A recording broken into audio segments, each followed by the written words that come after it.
काका, और आज किस मुद्दे को लेकर आप यहाँ प्रेस कॉन्फ्रेंस कर रहे हैं?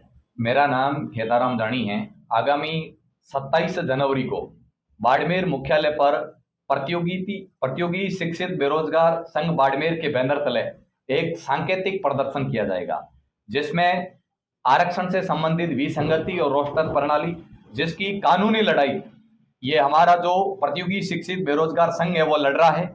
इसी के साथ साथ यदि बात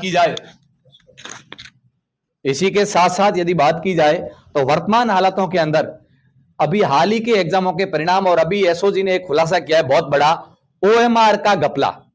चाहे सरकार किसी भी पार्टी की रही हो, चाहे भारतीय जनता पार्टी की रही हो, चाहे कांग्रेस की रही हो, हर पार्टी की सरकार के समय पेपर लीक से संबंधित बड़े घोटाले हुए हैं। कांग्रेस के सरकार में पेपर लीक के घोटाला और अभी एसओजी ने ओएमआर का घोटाला किया, जिससे अधीनस्थ बोर्ड और आरपीसी सब पर सवाल निशाने हैं। यदि इस प्रकार का गबन घोटाले होते रहे, और ये आज नहीं, ये जो प्रकरण हाल ही में पकड़ा गया वो सन 2018 की भर्ती का पकड़ा गया है। 2018 के बाद वही सदस्य अभी तक अधीनस्थ बोर्ड और आरपीसी सभी कार्मिक विभागों में है, तो आप सोचिए 2018 से लेके और आज तक जितने एग्जाम हुए उन सब में ये ओएमआर संबंधित घोटाला हुआ है। जिनसे संबंधित मैं आंकड़ों की बात करूं, और ये ओएमआर संबंधित भरने का जो मामला है, जिसको देख कर हैं कि पिछले 5-7 वर्ष के अंदर प्रत्येक एग्जाम की मेरिट जो बहुत उच्च जा रही है, जिसका कारण सीधा सीधा ओएमआर घोटाला है। जिसमें यदि बात की जाए, जैसे हाल ही में हुई 4th ग्रेड राजस्थान, पटवारी, ग्राम सेवक, लाइब्रेरियन, जिसमें 80% से ऊपर मेरिट जाना यह तय करता है कि बहुत बड़ा ओएमआर का घोटाला हो रहा है। और यदि इस प्रकार ओएमआर घोटाला चलता रहा तो पढ़ने वाले विद्यार्थियों को कतई अपने हक का फायदा मिलने वाला नहीं है। और जो पेपर माफिया है या जो जिनकी पहुंच वहां तक है, जो अवैध रूप से काम करके पहुंच जाते हैं, वही सेलेक्ट हो पाते हैं, और जिससे सिस्टम पर बड़ा सवाल खड़ा होता है। और जिसको लेकर 27 जनवरी को शिक्षित प्रतियोगी बेरोजगार महासंघ बाड़मेर आंदोलन करने जा रहा है। ओमआर घोटाले को लेकर अभी तक क्या कुछ किसी अधिकारी पर कोई ठोस कार्रवाई हुई है? बिल्कुल, अभी तक एसओजी ने नामजद एक 5-6 लोगों के ऊपर कार्रवाई का एक्शन और नाम प्रदर्शित सामने लाए हैं, जिससे प्रत्येक युवा और राजस्थान के अंदर ये बने, और जिससे ये स्पष्ट होता है कि ये छोटा घोटाला नहीं, अभी तो केवल नाम मात्र कार्रवाई हुई है। यदि पकड़ा जाए तो 2018 से लेकर 25 साल, 8 वर्षों के अंदर बहुत लंबी लिस्ट आएगी जिन्होंने इस ओएमआर के अंदर घोटाले का काम किया है।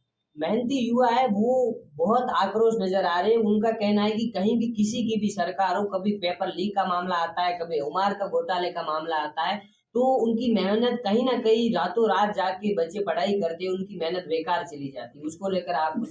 बिल्कुल, बच्चे, पढ़ने वाले बच्चे लाइब्रेरियों के अंदर अपना माथा खपा रहे हैं, भारी फीस देकर कोचिंगों के अंदर पढ़ाई कर रहे हैं, समय व्यतीत कर रहे हैं, कठिनाइयां सहन कर रहे हैं, लेकिन उसके बाद जब परिणाम आता है तब यह देखा जाता है कि पढ़ने वाले विद्यार्थियों का चयन बिल्कुल कम होता है, क्योंकि जिसका सीधा सीधा कारण है पेपर लीक और ओएमआर जैसा घोटाला, जिसको लेकर विद्यार्थी आक्रोश है। और विद्यार्थियों की आक्रोश की मांगों को लेकर, जैसे मेरे से पूर्व वक्ता प्रकाश जी ने बताया, पूरी लीगल कार्रवाई के तहत काम करेंगे। यदि सरकार की कान के ऊपर यदि सरकार सुनवाई नहीं करती है तो धीरे धीरे कानूनी रूप से एक बड़ा आंदोलन करेंगे, और सरकार को इन बातों को माननी होगी और अभ्यर्थियों को न्याय देना होगा।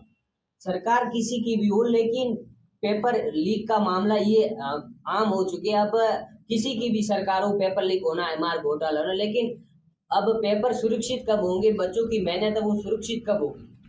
सुरक्षित तब होगी जब आरपीएससी तथा अधीनस्थ बोर्ड का नए तरीके से पुनर्गठन किया जाए।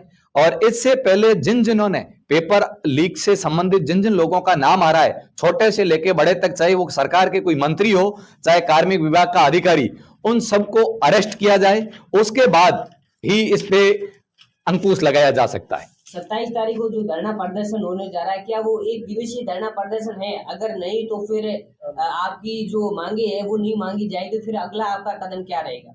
बिल्कुल सांकेतिक रूप से हम प्रदर्शन कर रहे हैं। यदि हमें सकारात्मक रिजल्ट नहीं मिलता है तो इसको अनिश्चितकालीन के तौर पे धरने का प्रदर्शन किया जाएगा, और एक समय पूरे राजस्थान में यह क्रांति उठेगी, और पूरे राजस्थान के अंदर क्रांति उठने के बाद राजस्थान की राजधानी जयपुर को घेरने का काम किया जाएगा।